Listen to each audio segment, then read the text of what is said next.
جب رسول اللہ صلی اللہ علیہ وسلم نے رسالت کی تبلیغ اور امت کی خیر خواہی کا کام مکمل کر لیا تو آپ کے اقوال و افعال میں دنیا سے رحلت کے آثار نمایاں ہونا شروع ہو گئے۔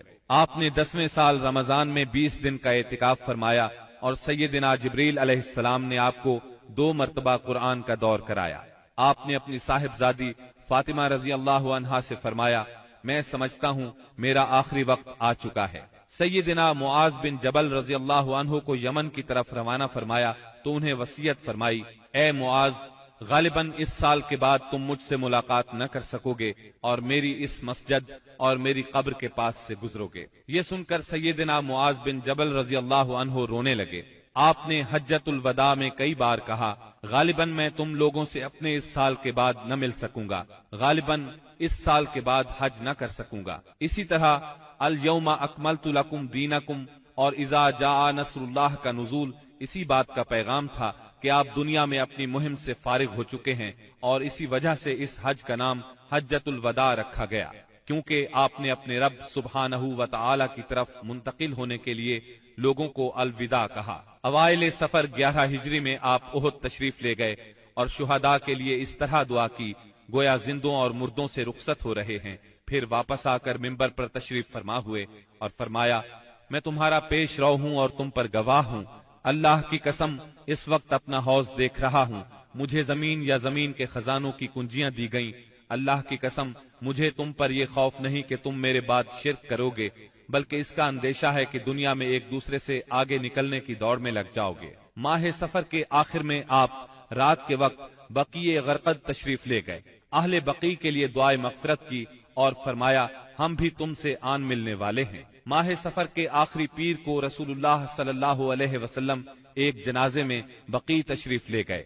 سیدہ عائشہ صدیقہ رضی اللہ عنہا فرماتی ہیں، آپ بقیع سے واپس تشریف لائے تو میں اپنے سر میں درد محسوس کر رہی تھی اور یہ کہہ رہی تھی کہ ہائے میرا سر۔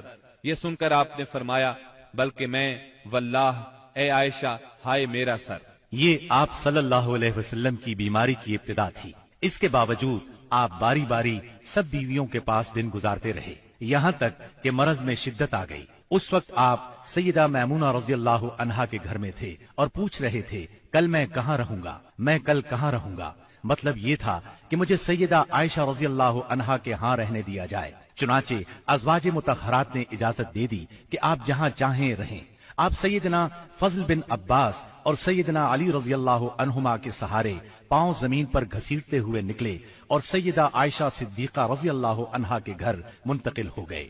سیدہ عائشہ صدیقہ رضی اللہ عنہا فرماتی ہیں، جب آپ میرے گھر تشریف لائے اور بیماری نے زور پکڑا تو آپ نے فرمایا، مجھ پر 7 مشکیزیں پانی ڈالو جن کا بندھن نہ کھولا گیا ہو تاکہ میں لوگوں کو وصیت کر سکوں۔ چنانچہ ہم نے آپ کو سیدہ حفصہ رضی اللہ عنہا کے ایک لگن میں بٹھا کر مشکیزوں سے پانی ڈالا، یہاں تک کہ آپ نے ارشاد فرمایا، بس بس لوگوں تم نے کام پورا کر دیا۔ اس وقت آپ نے کچھ تخفیف محسوس کی اور مسجد میں تشریف لے گئے۔ سر پر پٹی بندھی ہوئی تھی، ممبر پر فروکش ہوئے اور بیٹھ کر خطبہ دیا اور لوگوں کو وصیت فرمائی، تم سے پہلے جو لوگ تھے وہ اپنے انبیاء اور بزرگوں کی قبروں کو سجدہ گاہ بنا لیتے تھے، تم لوگ قبروں کو سجدہ گاہ نہ بنانا، میں تمہیں اس سے منع کرتا ہوں۔ اور فرمایا، یہود و نصارہ پر اللہ کی لعنت، انہوں نے اپنے انبیاء کی قبروں کو سجدہ گاہ بنایا۔ مزید فرمایا، تم لوگ میری قبر کو بت نہ بنانا کہ اس کی پوجا کی جائے۔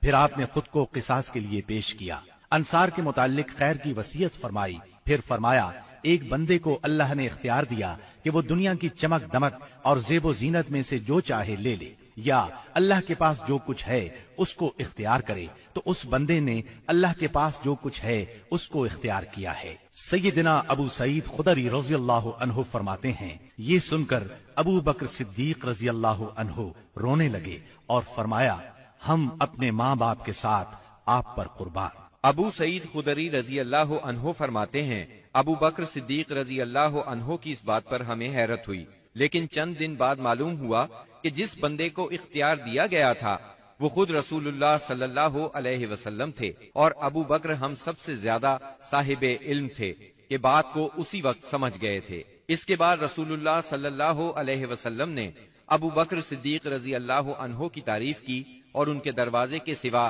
مسجد میں کھلنے والے تمام دروازے بند کرنے کا حکم فرمایا۔ اسی دن آپ نے وصیت کی کہ یہود و نصارہ اور مشرکین کو جزیرۃ العرب سے نکال دیا جائے اور وفد کو اسی طرح نوازا جائے جس طرح آپ نوازا کرتے ہیں۔ آپ نے نماز، غلاموں اور لونڈیوں کے بارے میں بھی وصیت فرمائی اور فرمایا، میں تم میں دو چیزیں چھوڑ رہا ہوں، جب تک ان دونوں کو مضبوطی سے تھامے رہو گے ہرگز گمراہ نہیں ہوگے، کتاب اللہ اور میری سنت۔ مرض کی شدت کے باوجود آپ نمازیں خود پڑھاتے رہے، لیکن اس دن یعنی جمعرات کو جب عشاء کا وقت ہوا تو آپ نے لگن میں غسل فرمایا تاکہ مرض میں کمی ہو جائے۔ اٹھنے لگے تو غشی طاری ہو گئی، پھر افاقہ ہوا تو دوبارہ غسل فرمایا، پھر اٹھنے لگے تو اس بار بھی غشی ہو گئی، تیسری بار غسل فرمایا، اٹھنے لگے تو پھر غشی طاری ہو گئی۔